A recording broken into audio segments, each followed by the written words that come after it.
get your filthy self out of my way. The words landed hard in the middle of a busy Saturday morning, cutting through the low hum of checkout lines and shuffling carts like a blade. The elderly Korean woman steadied herself, basket swinging from the force of the shove, and looked at the younger woman with the kind of quiet that isn't weakness. The kind that's been earned. You need to stand in line, young woman, she said. Steady. Firm. That was apparently the wrong answer. Out, old hag. Another shove. Harder this time. Deliberate. Denise was 4 people back, phone in hand, half reading something. She heard the noise before she understood it. She looked up at exactly the moment of the second shove, the basket swinging, the younger woman's face twisted with something uglier than entitlement, and she put her phone away without thinking about it. She walked up. You shouldn't treat her or anybody like that. She turned to the old woman immediately. Ma'am, are you okay? The woman said she was fine. Steady voice. Straight spine. The younger Korean woman, dressed in clothing that announced money before she opened her mouth, tapped Denise on the shoulder. 1 finger. Slow. Deliberate. Excuse you. She tilted her head. And who exactly are you to think you can talk to me? Denise looked at her. Not flinching. Not performing anything. Just looked. I don't care who you are, she said. You need to learn to respect people. Why would you cut a line just to come and insult someone? The woman's face shifted. Something behind her eyes went cold. And then she shoved Denise. Denise turned and shoved her straight back. Are you crazy? Her voice didn't rise, it sharpened. Don't test me. You will see what I'm made of. The woman stepped back. Stared. Then pulled out her phone with hands trembling, not from fear, but from the specific fury of someone who had never in their life been pushed back. She dialed. The moment the line connected, she was crying. Immediately. Completely. Like a switch had been thrown. Baby, you can't believe what just happened to me. Some old hag and a fool just humiliated and assaulted me. I need you to. Denise had already turned away. And before we go any further, if you are new to this channel, welcome. Hit that subscribe button right now cause you do not want to miss what happens next. If you're already part of this family, you already know. Let's get back into it. Security arrived within minutes and the younger woman was still performing. She told them 2 women had attacked her unprovoked, that she had simply been minding her business and had been set upon by strangers. Her voice broke on cue. Her hands pressed to her chest like someone recovering from a genuine shock. The security guard looked at her. Then he looked at the old woman. Then he looked at the other shoppers who had watched the whole thing, several of whom were already shaking their heads before he could ask a single question. The old woman spoke clearly. No drama. No tears. She told him exactly what had happened, that the younger woman had shoved her twice without provocation, that the other woman had come to her defense, that every word she was saying could be confirmed. And then she said something else, quietly, almost to herself, but loud enough that Denise caught it. My daughter-in-law has been trying to protect me from her. Denise blinked. She wasn't sure she had heard correctly. She turned the words over in her mind, daughter-in-law, and couldn't quite place them. She let it go. 3 separate shoppers corroborated everything. The security guard's expression shifted. He turned to the younger woman and told her she needed to leave. She looked around the store, at the faces that were not on her side, at the guard who was not moving, at the old woman who had not flinched once, and she left. Still performing as she went. Still clutching her phone like a prop. Denise turned back to the old woman, who was already adjusting her basket like the whole thing had been a minor inconvenience. Can I help you carry your things to your car? I am perfectly fine, thank you. I know you are. Let me help anyway. The old woman looked at her for a moment. Something in her face softened, not into weakness, but into something warmer. She nodded once. They walked out together into the pale morning light. The old woman had a dry sense of humor that caught Denise off guard twice, and both times she laughed, genuinely, not politely. By the time they reached the car, they were talking easily, like people who had known each other longer than 10 minutes. At the car, the woman set her basket down and turned to face her fully. Thank you, she said. Not the reflexive thank you of politeness. The kind that had weight to it. What is your name? Denise. The woman smiled. nodded slowly, like she was placing the name somewhere safe. She had no idea what she had just walked into. My son would be furious if he knew I came out today with no security. He has warned me many times never to. He must love you very much, Denise said. The woman made a sound that was half laugh, half dismissal. He thinks he can police me because I am old. I still need my freedom. And then she laughed light, unbothered, full of genuine amusement at her own son's protectiveness. Denise smiled.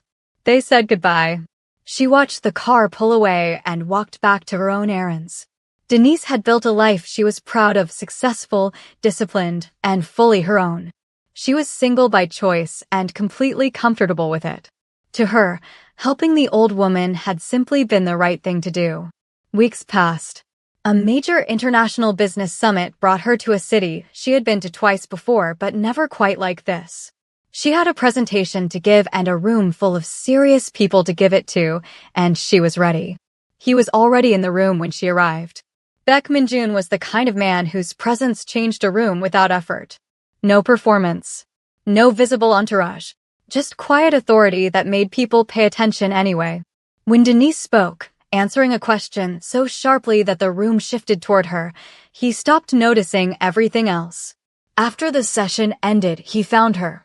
The point you made about regional market entry, I want to understand your thinking on it more. He said it directly. Not as an opening line.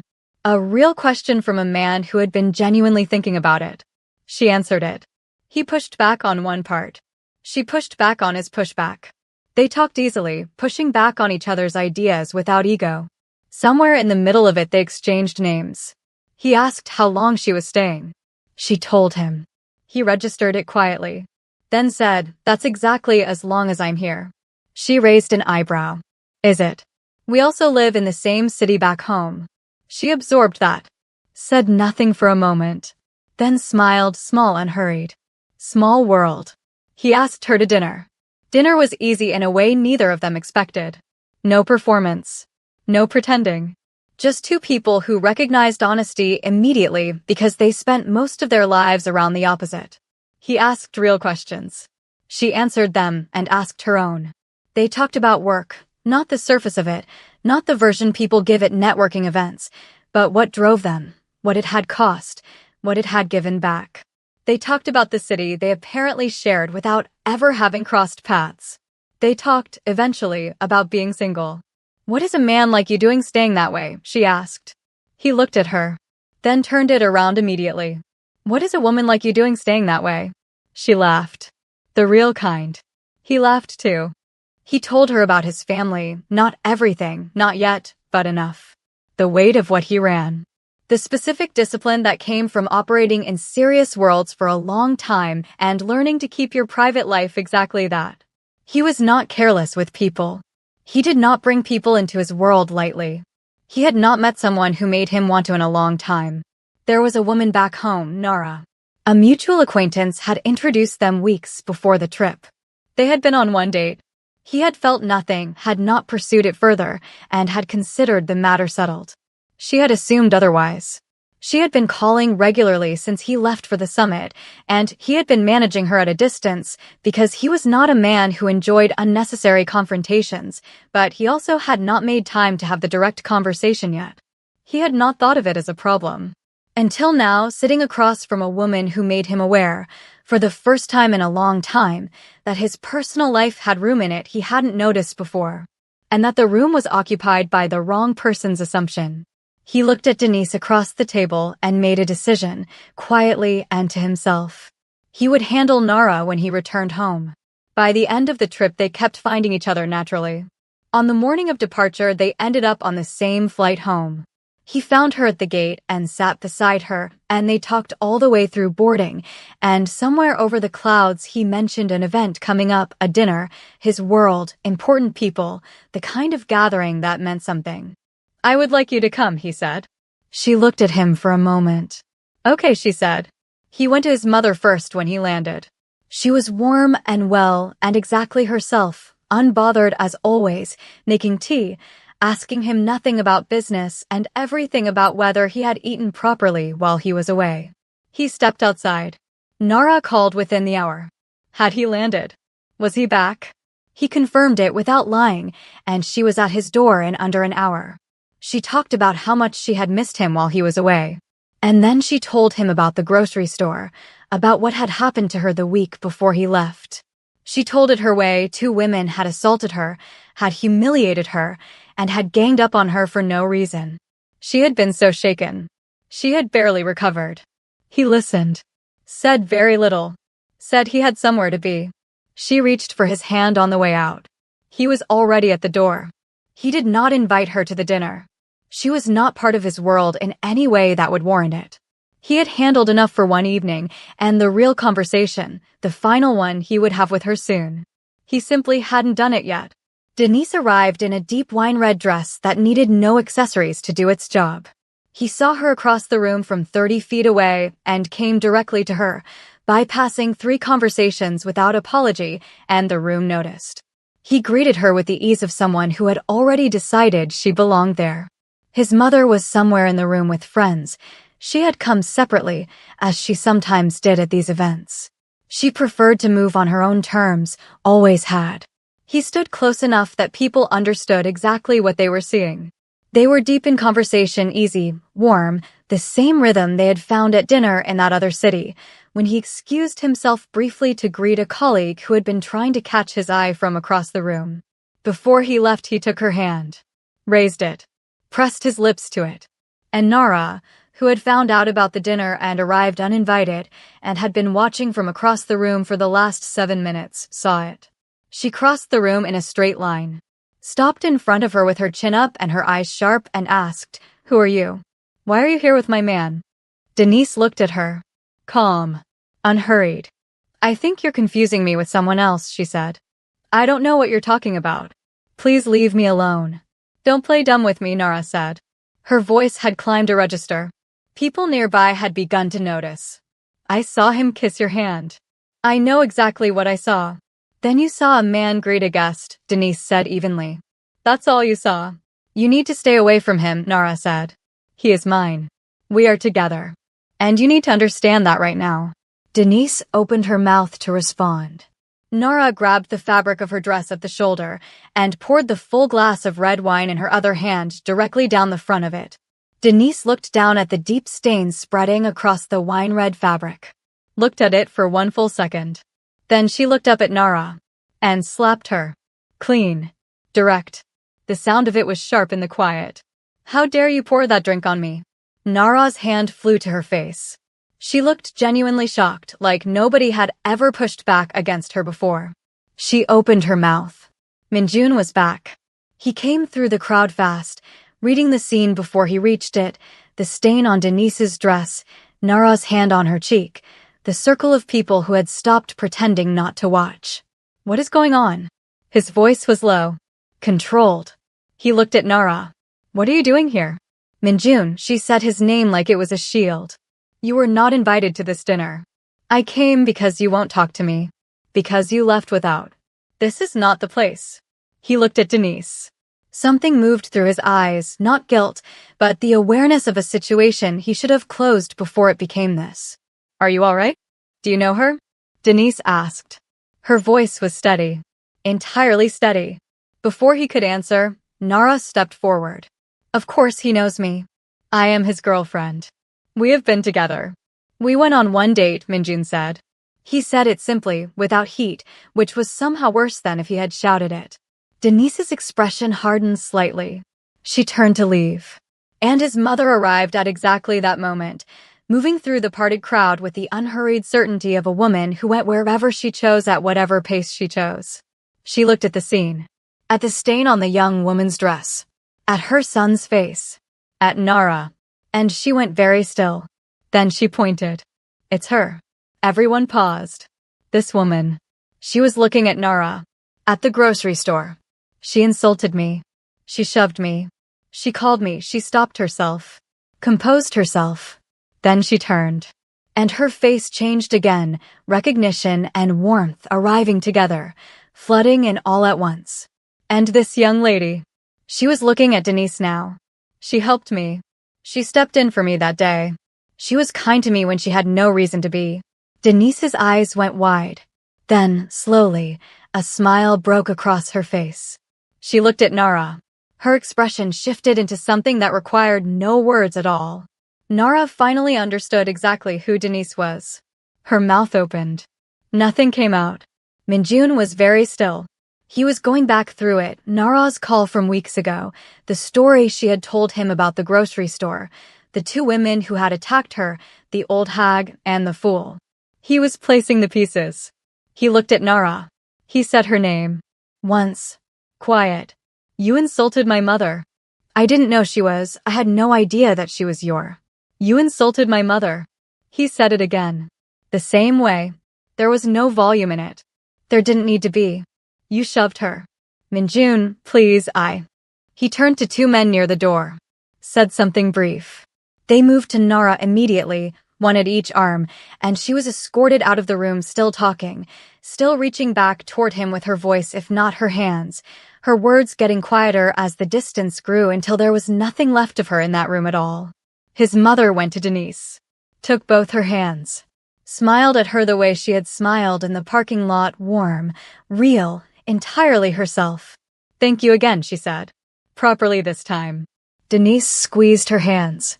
Looked at her with genuine affection. Then she looked at Minjun. She did not smile. She did not speak.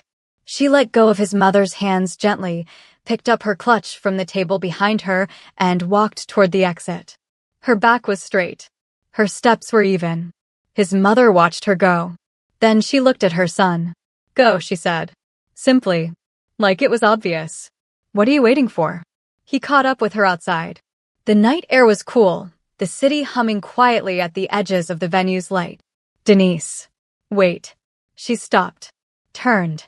Her face was composed, but her eyes were telling a different story, not anger exactly, but something close to it. Something that looked more like disappointment. I can explain everything, he said. I'm sure you can. She exhaled slowly. But I'm not ready for any of this tonight, Minjun. I'm really not. She got into her car. The door closed. She drove away. He stood on the pavement and watched the taillights disappear. Then he called her. It rang out. He called again. Same. He put his phone away. So, you two know each other. His mother said in the car. We met recently. At the summit. A pause. My intuition never lies. Mother. What? I'm just saying. She turned to look at him finally. Her eyes were bright. She is a good woman, that one. I knew it in the parking lot. He said nothing. She smiled and told him she needed to rest. She was still smiling when she went inside. 2 days of silence. He called. No answer. He called again. Still nothing. He didn't push past that, but he also didn't stop. On the 3rd day, she called him. Meet me, she said, and gave him a restaurant. She was already seated when he arrived, and she watched him cross the room toward her with the same ease. He moved everywhere, unhurried, certain, taking up exactly the space that was his. He sat down. Didn't reach for her. Didn't try to diminish what had happened with lightness. Let me explain everything, he said. And then you can decide what you think. She nodded. Once, he told her about Nara, the mutual acquaintance. The one date that he had not felt anything during and had not pursued. The assumption she had built without his participation, the calls he had fielded from a distance while he was away, the conversation he had kept telling himself he would have when he got home and had not yet had. He told her about the grocery store call, how Nara had told him the story from her own angle, how he had listened and said little and moved on without connecting it to anything. He told her he had never connected Nara's story to the woman he had met at the summit, the woman who had challenged him, made him laugh, and made him realize his life had room for something real again. She listened to all of it. Didn't interrupt once. When he finished, there was silence. Then she said, Technically, your mother and I had only crossed paths. We didn't really know each other. He stared at her. Then, slowly, a smile crossed his face, the real one, the one that didn't perform. That, he said, is the most Denise thing you could possibly have said. She almost smiled.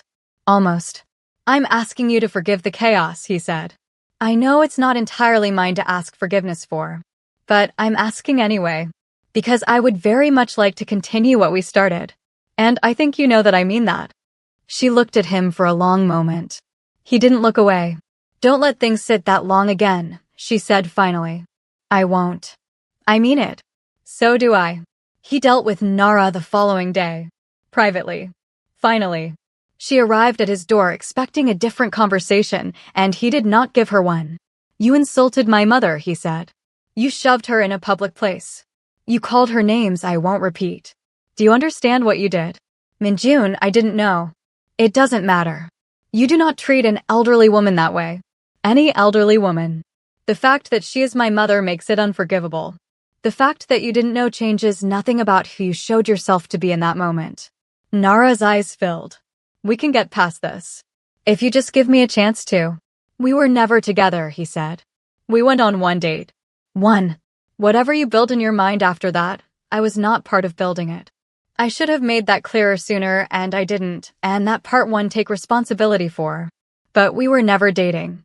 And what you did at the dinner, the scene you created, what you did to her dress, that is the last thing you will ever do in my world. Leave now. She went to Denise next. She found her outside her office building on a Wednesday afternoon, which told Denise everything she needed to know about the kind of person she was dealing with. You took him from me, Nara said. Her voice was controlled, but her eyes weren't. You came in and you took what was mine. Denise looked at her. He was never yours, she said. He told you that. I'm telling you that. That is not a fact that changes because you don't like it. You don't know what we had. I know what he told me. And I know what you did in that store to an old woman who had done nothing to you. And I know what you did to my dress. Her voice was even. Clear. What I gave you at that dinner was a fraction of what you deserved. I'm telling you now, woman to woman, do not approach me again. Do not come to my place of work. Do not come anywhere near me. Because what you experienced that evening will seem like nothing compared to what comes next if you do. Are we clear? Nara looked at her for a long moment. Then she left. And she did not come back. Their relationship settled into something easy and real. He was exactly who he had been at that first dinner. Direct, attentive, present in the way that men who had learned to value their own time learned to be present in someone else's. She was exactly who she had always been. They fit together without forcing it, which was the only way either of them would have accepted fitting together at all. When he asked her officially to be his girlfriend, they were sitting in his car outside her building after a late dinner, the city quiet around them. He said it simply. She looked at him for a moment, then nodded, the corner of her mouth lifting. Finally, she said. He went to his mother the next morning. She was in her kitchen, tea in hand, acting as though she didn't already know exactly why he had come. When are you bringing her? She asked, before he could say a word. Mother. I saw how you looked at her. She waved a hand. Don't mother me. When?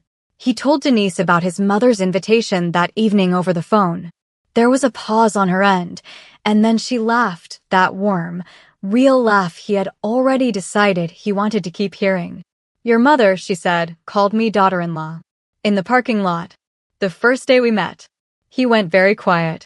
She did what? Daughter-in-law. Clear as day. Another pause. Then he laughed, the deep, genuine kind that he didn't give to many people. Well, he said. She's my mother. That's your explanation? It's the only one I have. The family dinner was warm in the way that real homes are warm, not from decoration or effort, but from the people in them.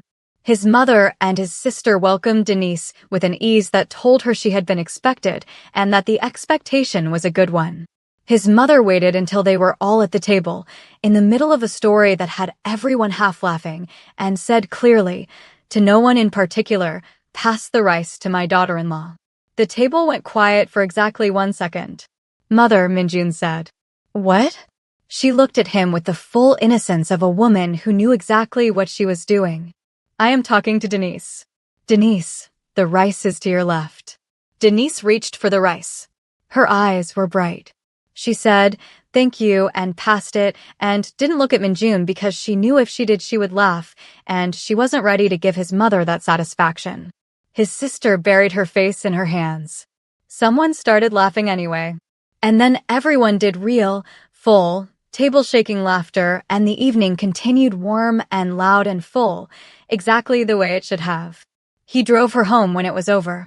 They talked in the car, easy and unhurried, picking apart the evening the way you do when you're both still warm from it. He walked her to her apartment door, and they stood there for a moment in the quiet of the corridor, the rest of the night very still around them. Then he kissed her. Slow. Sure.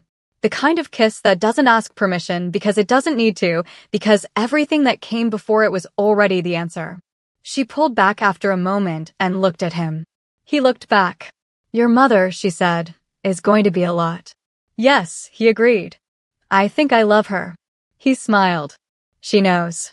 And that was how it began, with one woman stepping in for a stranger in a grocery store line. She had done it simply because it was right. It turned out they meant something anyway. One decision in a grocery store changed all of their lives.